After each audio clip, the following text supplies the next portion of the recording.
Vamos lá, galera. Boa tarde, tudo bom? Vamos para a nossa segunda aula de desenho técnico. Eu vou dar trabalho para vocês hoje. Eu vou literalmente torturá-los um pouquinho. Talvez nosso plantão começar mais tarde, do jeito que vocês gostam, umas 9 horas, para dar tempo de vocês fazerem todos os exercícios que eu vou pedir, ok? Lembra que na semana passada eu coloquei um arquivo para vocês que era literalmente o conteúdo que a gente ia seguir de desenho técnico? Esse arquivo era bem extenso e na aula passada eu pedi para vocês fazerem uma leitura até a 6ª página daquele arquivo. Dessa vez, eu vou pedir para vocês continuarem da 6ª página até a página 17.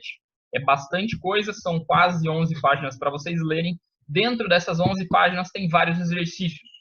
O que tem dentro dessas 11 páginas? Primeiro que eu vou reforçar um pouco aquele assunto que a gente trabalhou na aula passada, tem a parte técnica, vamos dizer assim, das 3 vistas, que foi o que eu falei na aula passada, a vista frontal, lateral esquerda e superior. Temos também falando sobre os 3 tipos de linha utilizados no desenho técnico nessa apostila, certo? Então, isso que a gente vai reforçar da aula passada. E, além disso, nesse material que eu pedi para vocês lerem, também tem o tema da aula de hoje. São 2. O primeiro deles é a escala, que a gente vai aprender a escalonar um desenho, né? Às vezes a gente vai fazer escalas de ampliação, escalas de redução, mas de qualquer forma a gente vai trabalhar com essas mudanças, essas variações de escala. E também a gente vai trabalhar com cotas hoje, né? Aprender a colocar medidas no nosso desenho técnico. Portanto, esses 2 temas são abordados na aula de hoje, dentro daquele conteúdo que eu pedi para vocês lerem de 11 páginas. Dentro daquele conteúdo tem muitos exercícios, por isso eu já vou compartilhar com vocês esse arquivo, galera, para que vocês... Deixa eu abrir ele primeiro, né, porque eu não abri antes, não sei por quê. Porque daí vocês ficam mais sabendo o que tem que fazer. Deixa eu ir lá, vamos lá. Eu nunca sei trocar de... Aqui, foi. Peraí, perdão, gente. Erros técnicos acontecendo.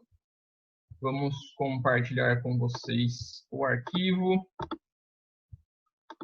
E voilà, compartilhado. Então, daqui até a página 7, foi o que eu pedi para vocês lerem na aula passada. Eu pedi para a leitura, página 7 não, página 6, né? Eu pedi para a leitura terminar aqui, ó. Então, vocês leram tecnicamente até o começo de escalas. Essa aula a gente vai ler de escalas para baixo.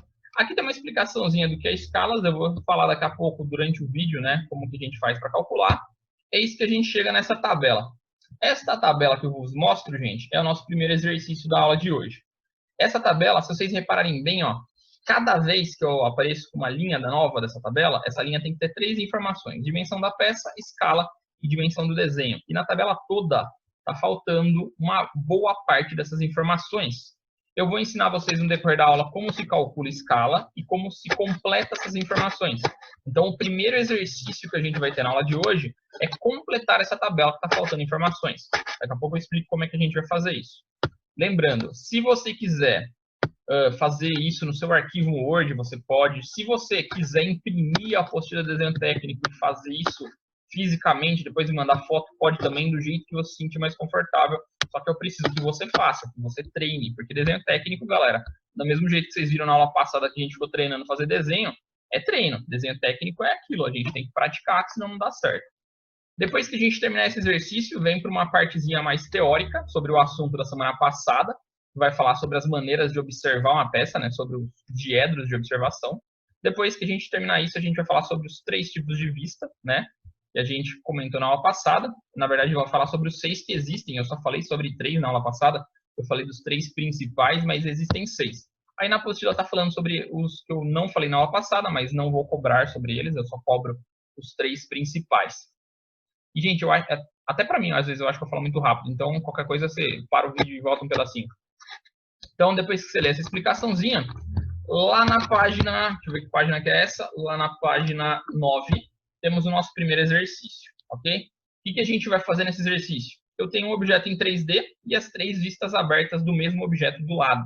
Só que nas vistas abertas, eu tenho algumas letras espalhadas. O que eu vou fazer com essas letras? Eu vou pegar elas e vou ver aonde que essas letras ficariam se elas estivessem no desenho 3D. Então, eu vou passar as letras das vistas abertas para o desenho 3D. Ou, ao contrário, igual está no exemplo de baixo. Nesse exemplo de baixo, as letras estão no desenho em 3D e eu preciso pegar essas letras e ver onde elas se encaixariam nas vistas abertas. Então, eu vou realocar essas letras para o outro lado, certo? Este é o nosso segundo exercício. Eu tenho que fazer isso nessas 4 pecinhas que eu vos mostro aqui, ok? Terminado esse exercício, a gente tem um segundo exercício sobre vistas. Esse exercício ele faz o quê? ele me dá uma peça em 3D. Já saiu o bolo, já? Ó, gente, eu ganhei bolo ao vivo na aula e quase morri do coração. Nesse terceiro exercício que eu mostro para vocês... Oi, gente. Minha filha no meio do vídeo, gente.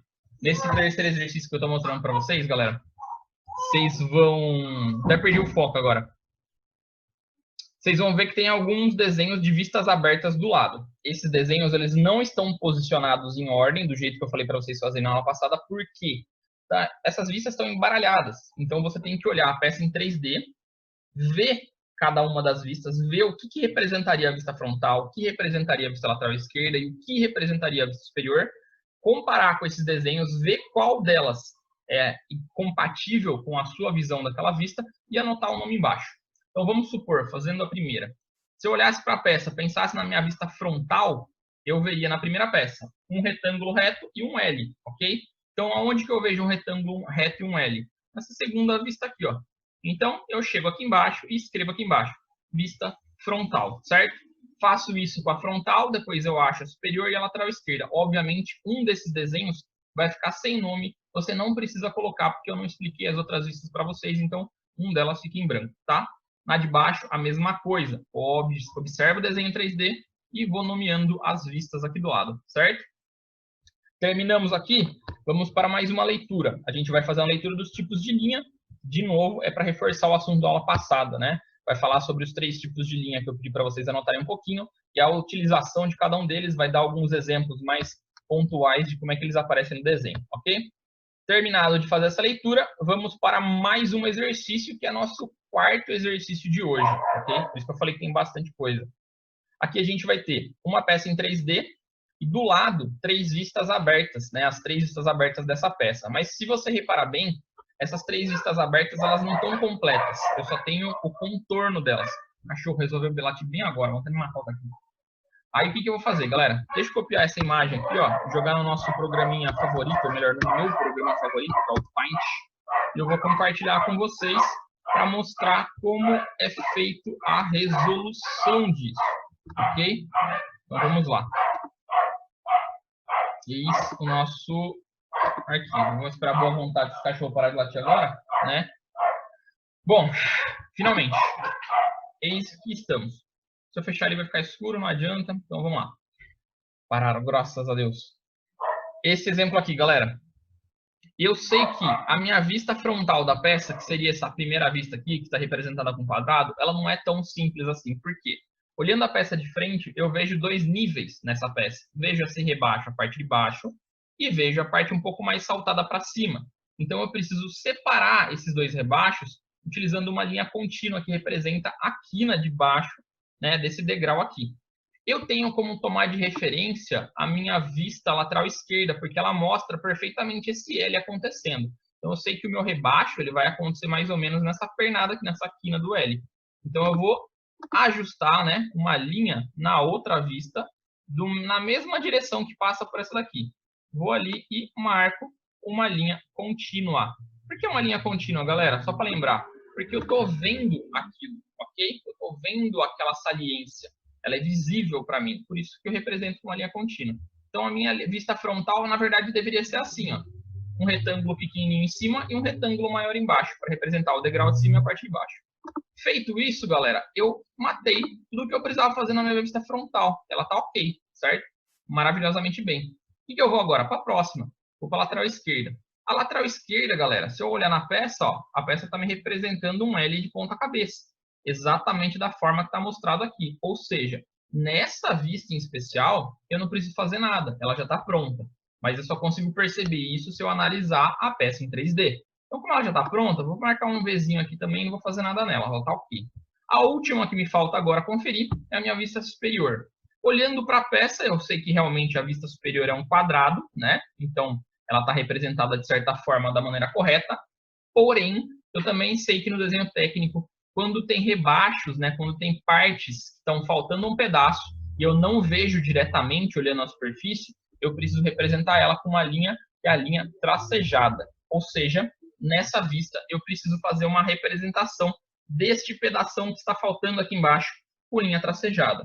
Então, vou mais ou menos no meio da peça, que é até onde está faltando o rebaixo, Marco mais ou menos aqui, ó, uma linha tracejada de uma ponta a outra. Ficou horrível aqui, mas acho que deu para vocês entenderem. Uma ponta a outra na minha peça, né? Para representar que ali embaixo está faltando um rebaixo, um pedaço.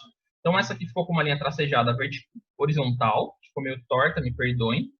A vista frontal tinha que fazer uma linha, né, de contorno, uma linha contínua, exatamente para mostrar essa diferença de dois rebaixos. E a vista lateral esquerda não precisei fazer nada.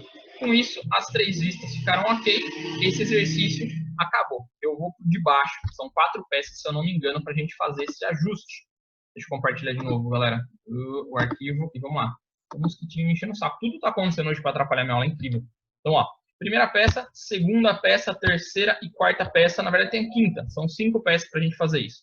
Então, de novo, a peça em 3D está ok, e as vistas abertas estão faltando alguns detalhes. Então, você tem que analisar, ver os detalhes que faltam e fazer. Pode fazer isso no Paint, depois colar aí de volta no arquivo da apostila, ou se você quiser imprimir e fazer à mão, do jeito que você se sentir mais confortável. Terminamos aquele que é o nosso 5º exercício. Vamos para o 6º exercício, se eu não me engano. Ou esse é o 4º? 1, 2, 3, aquele é o 4º, então vamos para o 5º, exatamente, vamos para o 5º exercício. Esse 5º exercício se encontra na página 12, e o que ele faz? Ele me deu uma peça em 3D, e do lado da peça em 3D, ele me deu 2 vistas abertas daquela peça. As 2 vistas abertas que ele me deu já estão prontas. Só que se você reparar, está faltando uma das vistas. Essa vista que está faltando, você vai ter que fazer literalmente do zero. Começar e terminar ela, com todos os detalhes que faltam, ok? Então, ó, nesse caso, na primeira peça, está me faltando a vista superior. Então, aqui embaixo, nesse espacinho que ele me deixa praticamente mostrando que é para me desenhar ali, eu preciso fazer o desenho da vista superior dessa peça aqui, ok? Na de baixo, mesma lógica, a lateral esquerda está pronta, a superior está pronta, eu preciso desenhar do zero a minha vista frontal, né, e colocar todos os detalhes nela. E na terceira e última peça, eu tenho a frontal pronta, a superior pronta, e eu preciso desenhar a vista lateral esquerda com todos os detalhes que faltam, ok? Aí a gente finalizou os exercícios de linhas e vistas, tá? Agora a gente vai começar a parte de leitura sobre cotagem, também é bastante extenso, que é como a gente vai colocar medidas na peça. Tem várias regras para a gente trabalhar com isso, eu vou explicar daqui a pouco, assim que eu terminar de mostrar o conteúdo que a gente vai fazer na apostila. A leitura vai até a página... Leitura de cotagem vai até a página 15. Chegamos na página 16, ela já vai começar com um exercício sobre o tema cotas. Esse exercício é bem tranquilo. Eu tenho as 3 vistas abertas de uma peça, repara que tem várias linhas de cota, que são essas linhas com setas, né? E essas linhas estão em branco. Então, o que eu tenho que fazer? Vim com uma régua, medir em cima do meu desenho, anotar o valor da minha medida em cima daquela linha de cota. É basicamente para você treinar se você consegue analisar as medidas da peça. Óbvio, galera, que cada pessoa vai obter uma medida diferente, porque depende do programa que você está usando para abrir essa apostila, depende do dispositivo que você está usando para acessar esse material. Se você fizer isso de um celular, o seu desenho vai ficar muito menor de quem fizer do notebook, assim por diante. Então, de novo, como vocês acharem melhor. Então, não tem como comparar com o amiguinho, porque o dele realmente vai dar diferente. Na hora que a gente for fazer isso na sala de aula, né, no nosso plantão, eu falo mais ou menos como deveria seguir essa lógica que a gente está falando. Mas é basicamente isso. Mediu, anotou o valor, já era. Temos 2, né? Uma aqui embaixo e outras 3 vistas aqui embaixo. Então, são 2 exercícios, A e B, né? Vamos dizer assim. Depois que a gente terminou eles, finalmente a gente vai para o último exercício de hoje. Eu sei que vocês já devem estar já achando que é muita coisa, e realmente é bastante coisa. Esse último exercício de hoje, galera, ele basicamente faz o seguinte.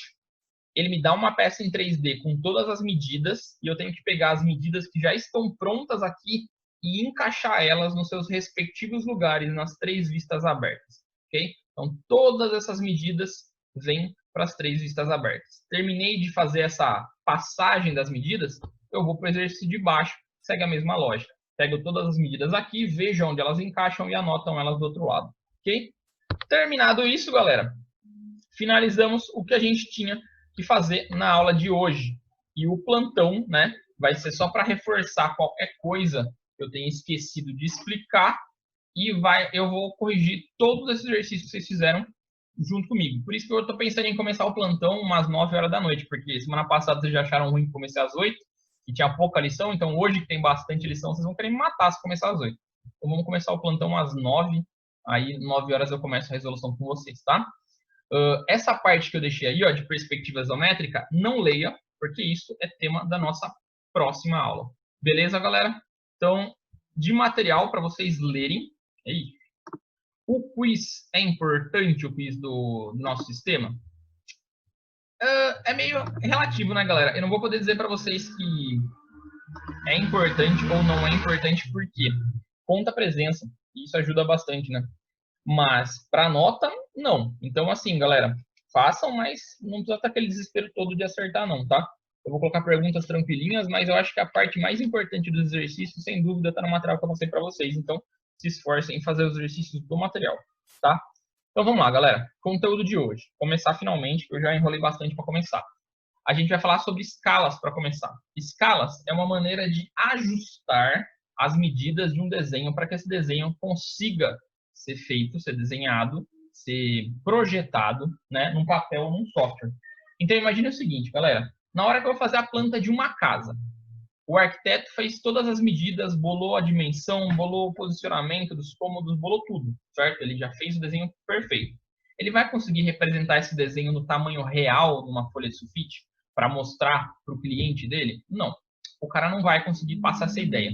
Para ele conseguir passar essa ideia, ele vai ter que fazer o desenho dele caber numa folha de sulfite ou até mesmo numa A0, que é aquelas folhas de projeto que você vai dobrando, dobrando, dobrando, ela vira uma cartolina quase. Ou seja, o desenho tem que ser muito menor, né, feito no papel de uma forma muito menor do que ele é na vida real. Um quarto de uma casa na vida real vai ter o quê? Uns 4 metros quadrados? Dentro de uma folha A0, você não tem nenhum metro quadrado. Então, e você tem que desenhar tudo, não só o quarto. Por isso, existe a necessidade de você reduzir as medidas do seu projeto original na hora de fazer o desenho. A cachorra começou a latir de novo. Deixa eu parar um pouco o vídeo, já recomeço. Pronto, cachorros controlados. Vamos lá de novo, retomando. Então, quando o desenho é muito grande, como, por exemplo, uma modalidade de desenho civil, eu preciso fazer uma redução de todas as medidas para fazer um desenho no papel, para mim poder mostrar esse projeto no papel. E lembrando da seguinte ideia, galera, eu tenho que manter uma proporção.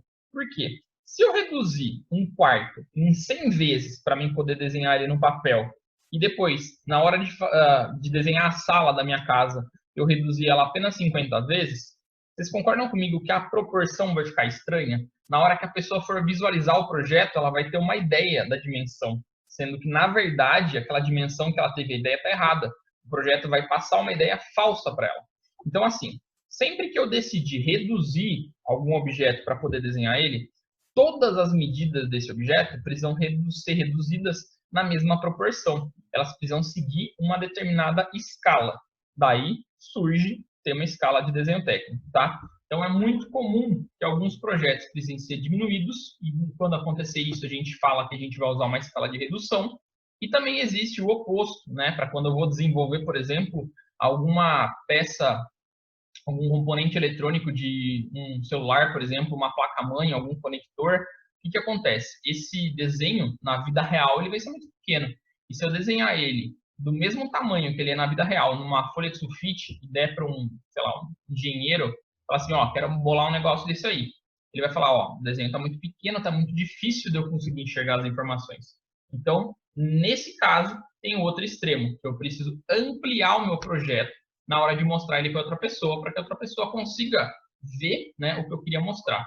Então, quando acontece isso, quando esse projeto é muito pequeno, eu preciso aumentar um pouco o tamanho, a gente fala que a gente segue uma escala de ampliação. Segue a mesma lógica, gente. Se eu ampliar um desenho 5 vezes, eu vou ter que fazer essa ampliação de 5 vezes em todas as medidas do meu desenho. Eu não posso pegar uma das medidas e falar, ó, quero aumentar essa medida 10 vezes, porque daí meu desenho para de ser proporcional. Então, não existe essa possibilidade, ok? E um terceiro caso, que é uma escala que é quase um Pokémon lendário, que é muito difícil da gente utilizar, é quando a gente não precisa fazer nenhuma redução nem ampliação. A gente pode desenhar o objeto do tamanho real que ele é, que a gente vai precisar. Imagine o seguinte, o cara, na hora que ele for fazer uma bombinha, né? Essa bombinha aqui do álcool em gel, ele teve que mandar esse projeto para alguma fábrica, né? Que molda plástico. Na hora que ele foi fazer essa válvula aqui, galera, pode ser desenhada do tamanho real numa folha de sulfite. E a pessoa que vai pegar o desenho para ver vai conseguir compreender. Portanto, esse desenho pode ser feito numa escala que a gente chama de normal, onde não acontece nenhuma redução nem nenhuma ampliação. Ela é realmente desenhada do mesmo tamanho que ela vai ser quando ela se torna um objeto. Quer ver um exemplo que eu consigo comparar a escala para vocês entenderem? Não sei se as meninas vão pegar a referência, espero que sim. Não sei como é que funciona, mas os meninos provavelmente sim. Todo mundo aqui deve ter colecionado ou brincado na infância com algum carrinho da Hot Wheels ou alguma miniatura. Quando a gente compra essa miniatura, é muito normal a gente olhar na embalagem e está escrito assim: essa miniatura representa uma versão 400 vezes menor que a original. Então ele seguiu todas as medidas e diminuiu todas as medidas em 400 vezes para mim conseguir o meu carrinho de brinquedo. Nos carrinhos da Hot Wheels, essa escala de redução vem anotada na embalagem, então a gente consegue observar isso.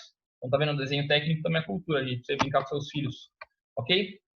Bom, como que a gente vê como é que funcionam as fórmulas dessa bendita escala? A gente vai ter 3 tipos de fórmula. A fórmula da ampliação, ok? A fórmula da redução e a fórmula normal. Eu vou, de novo, galera, compartilhar com vocês o Word, para mim conseguir, ou o Paint mesmo, para mim conseguir explicar melhor essa ideia. Vamos lá. Compartilhar tela. Paint, compartilhar. Vamos lá. Aqui. Adicionar. Eita, coisa errada. Aqui. Bom, é o seguinte, galera. Quando eu vou trabalhar numa escala de ampliação, eu digo que essa escala é feita na escala de x para 1. Cadê 2 pontos aqui? X para 1. Isso é uma ampliação. Quando eu vou fazer uma redução, eu falo que eu vou trabalhar na escala de 1 para x. E quando eu vou trabalhar na escala normal, é uma escala de 1 para 1. Afinal de contas, eu não mexi em nada no tamanho. Então, as 3 fórmulas que a gente tem são essas. X para 1 quando for uma ampliação, 1 para x quando for uma redução e 1 para 1 quando for normal. Como assim, professor, x para 1? É o seguinte, quando eu vou ampliar alguma coisa, galera, eu posso ampliar a coisa em 10 vezes, eu posso ampliar em 50 vezes, eu posso ampliar em 100 vezes, eu posso ampliar também o que eu quiser. Vamos supor que eu queira desenhar... O que eu tenho aqui em mãos para falar para vocês? Quero fazer o desenho desse brinquedo infantil, desse mordedor, né? Eu vou fazer um projeto desse brinquedo para depois esse brinquedo ser feito numa linha de montagem, né? Numa linha de construção. Então, imagina só, o meu objeto, na verdade, ele é muito pequeno. Ele tem menos que uma palma da minha mão. Então, na hora que eu for projetar ele, eu posso ampliar um pouquinho para ele caber numa folha de sulfite. Quantas vezes eu posso ampliar esse objeto para que ele caiba perfeitamente na folha de sulfite? Eu posso ampliar ele umas 3 vezes. Então, a gente vai dizer que a ampliação que vai ser usada nesse objeto vai ser uma ampliação de... Deixa eu mudar a cor aqui para ficar mais fácil. De 3 para 1, ok? Esse 3 significa que eu ampliei 3 vezes as medidas do objeto original para poder fazer o desenho. Por isso que o número x na frente da fórmula, ele vai me remeter, na verdade, a qualquer valor que seja maior que 1. Então, sempre numa ampliação, o valor da frente tem que ser muito maior, enquanto o 1 vem acoplado no lado esquerdo, no lado direito, né, da minha fórmula, ok? Já a redução é o contrário. Aqueles carrinhos da Hot Wheels que eu falei para vocês que a gente pega e a embalagem está dito que o carrinho foi reduzido 400 vezes, é normal que venha com a escala 1 para 400, ok? Então, quando é ampliação, o número maior vem na frente. Quando é redução, o número maior vai atrás. E quando é normal, não tem número maior, é só 1 e 1. Então, galera, sempre, né, que eu tiver que fazer uma dessas escalazinhas ou de ampliação ou de redução, eu sigo essa fórmula. Então, anotem aí x para 1 quando for ampliação e 1 para x quando for redução. Deixa eu tentar mostrar isso, galera, de um jeito um pouco diferente numa tabela, vai? Galera, como é que ficaria? Vamos colocar 3 informações aqui, ó. Tamanho da peça, ok? Depois escala e depois tamanho do desenho, certo? Certo. Vamos fazer o seguinte. Imagina que eu estou trabalhando com aquele mordedorzinho que eu mostrei para vocês agora de pouco, da minha filha. Aquele mordedor tem mais ou menos uns 9 centímetros de tamanho. Então, o tamanho da peça é 9 centímetros. A escala, que eu falei que eu vou ter que representar ele no desenho para ele caber numa folha de sulfite, é de 3:1, certo? Então, o que eu vou fazer com o tamanho desse desenho? Como que eu vou proceder com essas informações? Reparem o seguinte, galera. Sempre que eu tiver que relacionar duas informações para obter uma terceira, quando a gente estiver calculando escala, isso se dá pela seguinte regra. Qual é a regra? Primeiro, eu multiplico. Deixa eu colocar aqui. Primeiro, multiplico. E depois, em segundo, vamos dizer assim, eu divido. Ok? Então, imagine o seguinte. O valor que eu tenho aqui é 9. Quem que é o número que está mais perto dele? O 3, não é? Então, eu vou multiplicar pelo primeiro número que está perto dele. 9 vezes 3, 27. Depois, eu divido pelo segundo, que é 1. 27 dividido por 1, 27. Qual é o tamanho que o objeto vai ser representado no desenho? Então, 27 centímetros. Tudo bem? Essa foi a minha lógica. Da mesma forma que a escala de redução também funciona de forma parecida. E agora o exemplo do carrinho da Hot Wheels que eu falei para vocês. Imagine a seguinte perspectiva. O carrinho da Hot Wheels ele foi reduzido seguindo a escala de 1:400 que a gente tinha determinado. Então, 1:400. E o tamanho dele, na vida real, né, que foi o tamanho que ele foi projetado, pode ser usado junto com a escala para calcular o tamanho que esse carro teria na vida real. Então, vamos fazer uma seguinte perspectiva. O carrinho da Hot Wheels deve ter o quê? Uns 15 milímetros? É um carrinho bem pequeno. Acho que mais ou menos isso. Então, com esse valor, galera, a gente pode deduzir o tamanho do objeto real que esse carro foi criado, como eu acabei de falar para vocês. Como que a gente faz isso? Seguindo aquela regra do multiplica pelo primeiro, divide pelo segundo. Só que dessa vez, como a posição do número que eu tenho está diferente dentro da nossa tabela, o primeiro valor que eu vou multiplicar é pelo número mais perto dele. E o número mais perto do meu 15 não é 1, é o 400. Então, eu vou fazer basicamente 400 vezes 15, que vai dar 6.000 milímetros, alguma coisa assim, dividido pelo segundo número, que é 1. Então, 6.000 dividido por 1 continua dando 6.000. Se eu tivesse que fazer uma conversão agora, galera, 6.000 milímetros transformados para metro é só dividir por 1.000. Então, eu teria que meu tamanho real desse carro era de aproximadamente 6 metros na vida real. Ok? É um puta de um carro, um baita carro, talvez um carro antigo, não sei. Mas era mais ou menos isso que ele foi calculado. Então, assim, a ideia de escala é que você consiga rastrear os valores. Tanto você consiga adaptar o valor para ele ser desenhado, quanto você consiga, através de um desenho, descobrir qual é o valor que a peça originalmente tinha, tá? Isso ele funciona se a gente seguir essa formulazinha da ampliação e da redução. E a última, né, que é 1:1, ela não interessa tanto por quê? Primeiro que é difícil de a gente encontrar, segundo que não precisa fazer conta nenhuma. Imagine que a gente vai ter, como eu falei para vocês, uma colher. A gente vai fazer o desenho de uma colher. Quanto mede uma colher na vida real? Sei lá, uns 12, 15 centímetros, talvez um pouco mais que isso. Eu acho que até mais que 15. Acho que deve medir uns 20 centímetros, vai? Então vamos dizer que uma colher mede uns 20 centímetros. Não sei, gente, estou chutando, não faço a menor ideia de quanto seja uma colher, ok? Então, na hora de eu fazer a representação dessa colher numa folha de papel, né, num desenho dela, eu posso desenhar ela do tamanho real. A gente vai conseguir ver perfeitamente ela com 20 centímetros. Então, a vida real ela tem 20, o desenho ela tem 20, então a gente diz que a escala que foi usada para ela é a escala de 1:1. Não precisa fazer conta nenhuma. Sempre que o valor da peça e o valor do desenho forem idênticos, a gente está trabalhando com uma escala normal, ok?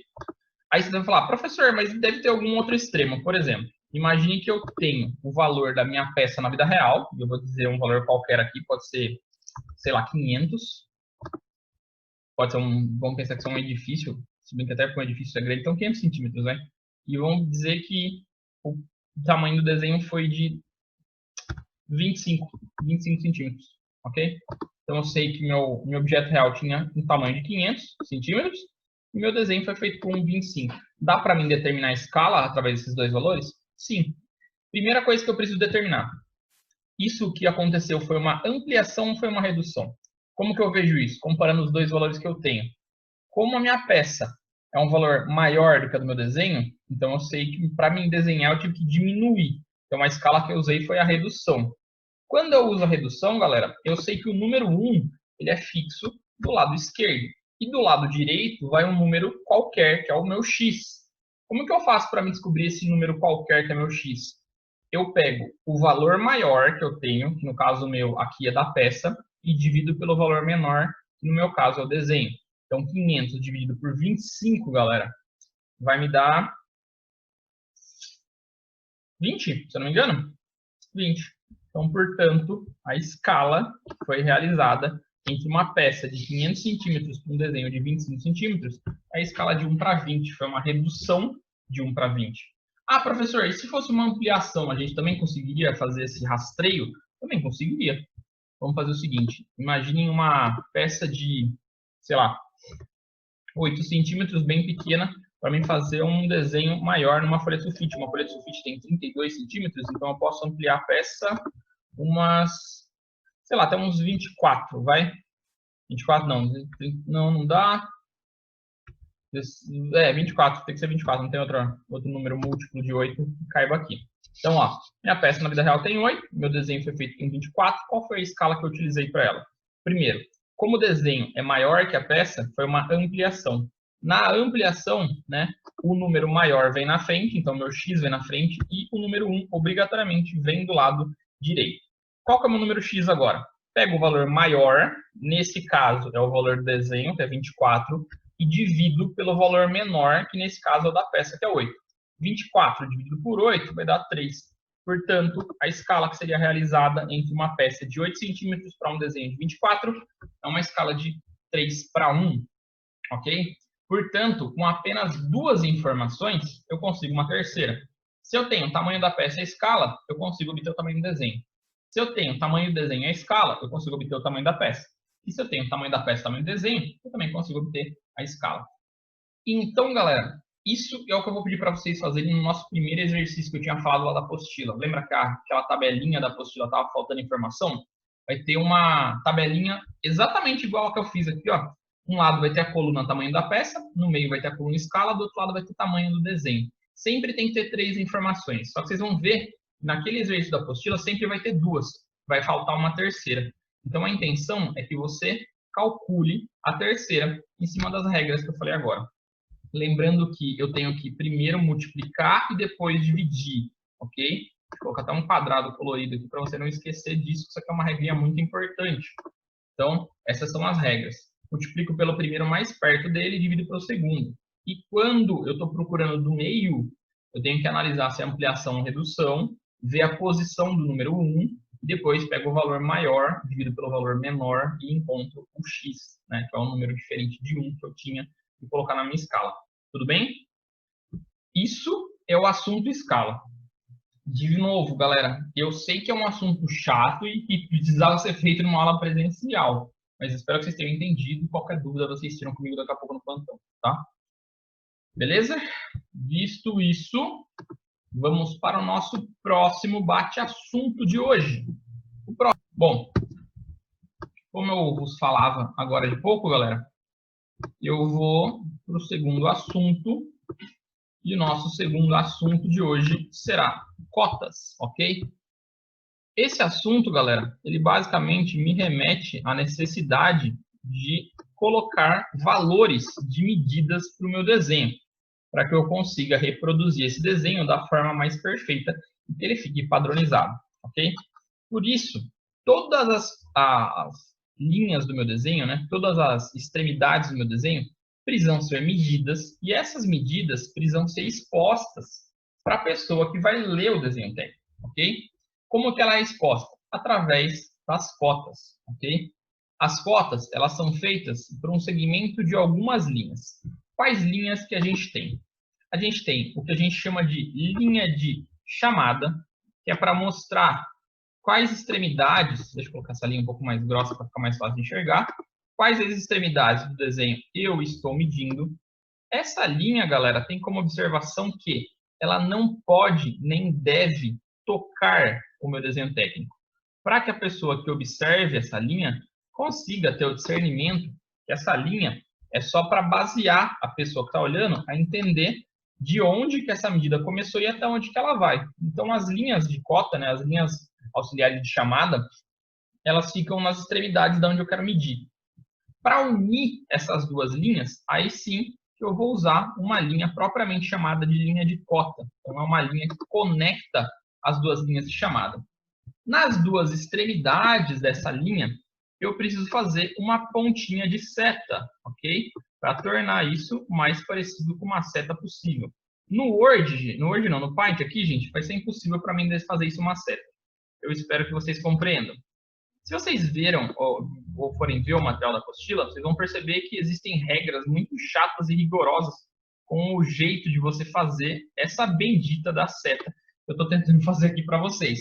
Mas isso é quando a gente tem aulas, vamos dizer assim, mais rigorosas. Eu sou mais flexível, galera, contanto que você consiga me mostrar da onde que você está medindo para onde que você vai, né, que é a função da linha de cota, tá tudo certo. Se você fizer uma setinha meio torta, setinha meio ruim, não tem importância. O importante é você fazer a linha de cota, apoiar ela nas linhas de chamada, lembrar que as linhas de chamada não podem tocar no meu desenho, elas têm que ficar um pouquinho para baixo e colocar o número na posição certa. Qual que é a posição certa de colocar o número, a cota propriamente dita, galera? Ela sempre deve ficar em cima da linha, se a linha estiver na horizontal, e se a linha estiver na vertical, ela deve ficar do lado esquerdo da linha, ok? Então, nesse caso que eu fiz para vocês, o número da minha cota ficaria em cima da linha. Vou colocar um número qualquer aqui, vamos colocar que a cota seja 15. Então, eu coloco o número 15. Professor, você não vai colocar 100 centímetro, milímetro ou metro? Não, porque essa informação iria numa legenda do meu desenho. Então, eu colocaria todos os valores normais e na legenda eu colocaria os valores usados nas cotas são utilizados na escala de centímetros ou na escala de milímetros, assim por diante, ok? Então, o primeiro valor eu coloquei. Depois, eu teria que continuar e colocar todos os outros, né, as outras medidas dessa peça. Bom, gente, perdoe-me, mas não consegui gravar todo o vídeo no primeiro dia, então estou continuando agora, no dia seguinte, para falar as coisinhas que eu não tinha passado na primeira parte.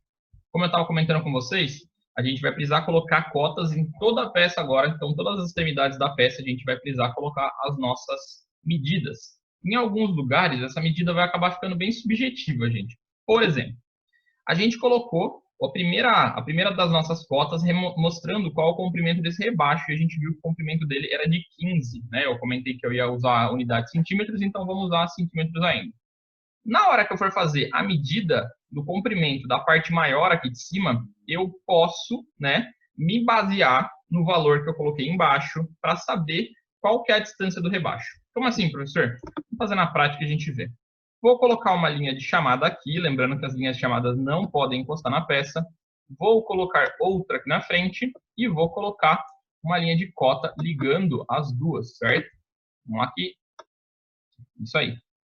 Eu decidi que eu não vou colocar as setinhas, galera, porque as setinhas estão me dando um trabalho considerável. E eu não vou ficar fazendo elas aqui. Na hora que vocês forem fazer no papel, é só pintar as pontinhas da linha de cota com uma setinha em cada lado, certo? Bom, aí, galera, como é que ficaria a minha escrita? Eu falei para vocês que toda vez que a linha estivesse na horizontal, a gente colocava o número em cima, toda vez que ela estivesse na vertical, a gente colocava o número na esquerda. Só que dessa vez, ela não está nem na horizontal, nem na vertical, ela está um pouco inclinada. Aí, galera, você vai partir do seu bom senso. Imagine que você está escrevendo um caderno, e a minha linha de cota é a linha do caderno. Se eu inclinar a linha do caderno, eu vou ter que apoiar o número da mesma forma em cima da linha. Então, é a mesma coisa que eu vou estar realizando aqui. Na hora de colocar o valor da minha cota, eu vou determinar que seja, sei lá, 20 talvez, eu vou colocar esse valor para cima da linha. Professor, vai ficar torto do jeito que você colocou? Não.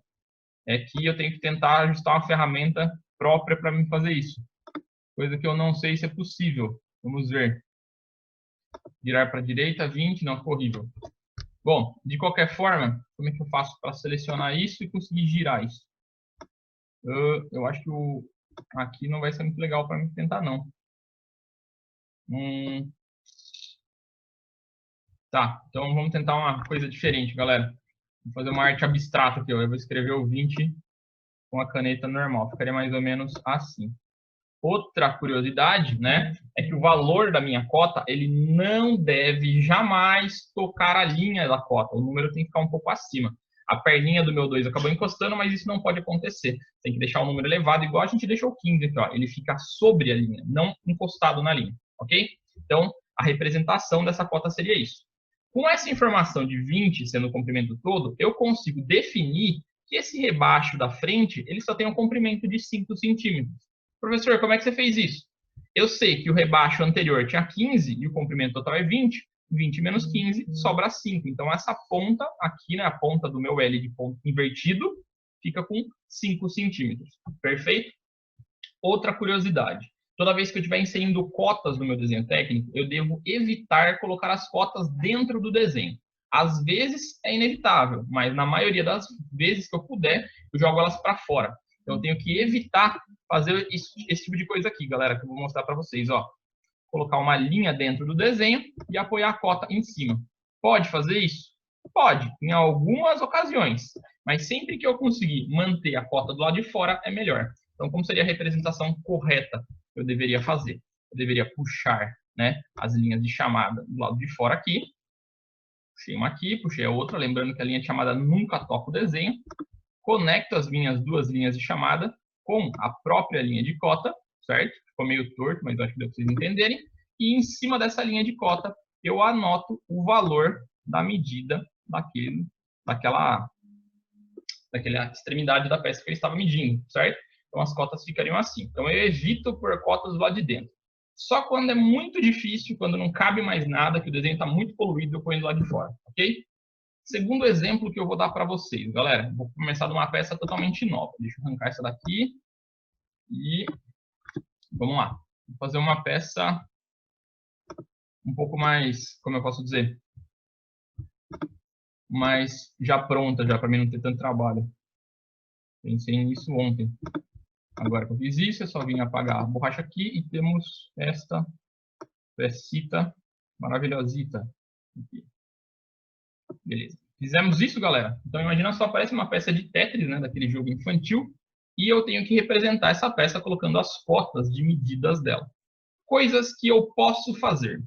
Eu posso colocar uma linha, né, de chamada de uma ponta a outra. Deixa eu escolher outra cor, só para não ficar da mesma cor do desenho. Vou colocar de roxo. Não, pode colocar mais cor, verde. Coloco uma linha de chamada numa das extremidades. Coloco outra linha de chamada na outra extremidade. Emendo essas duas linhas de chamada com a nossa linha de cota. E aí sim, galera, eu coloco o valor do comprimento, né, dessa medida. Vamos supor que esse comprimento seja de 30, certo? 30 centímetros. Beleza. Colocado, galera, eu vou ter que medir esse rebaixo menor, a parte de cima da minha peça. Como que eu posso vir a fazer, galera? Se vocês pararem para pensar, se eu fosse colocar uma cota, né, sobre essa, ia ficar muito poluído o desenho. Deixa eu mostrar como é que ficaria. Se eu tivesse que puxar ela para cima dessa linha, a outra para cima também, e emendar essas duas chamadas aqui com uma linha de cota, e colocar o número aqui. Vamos supor que esse rebaixo meça 10 centímetros.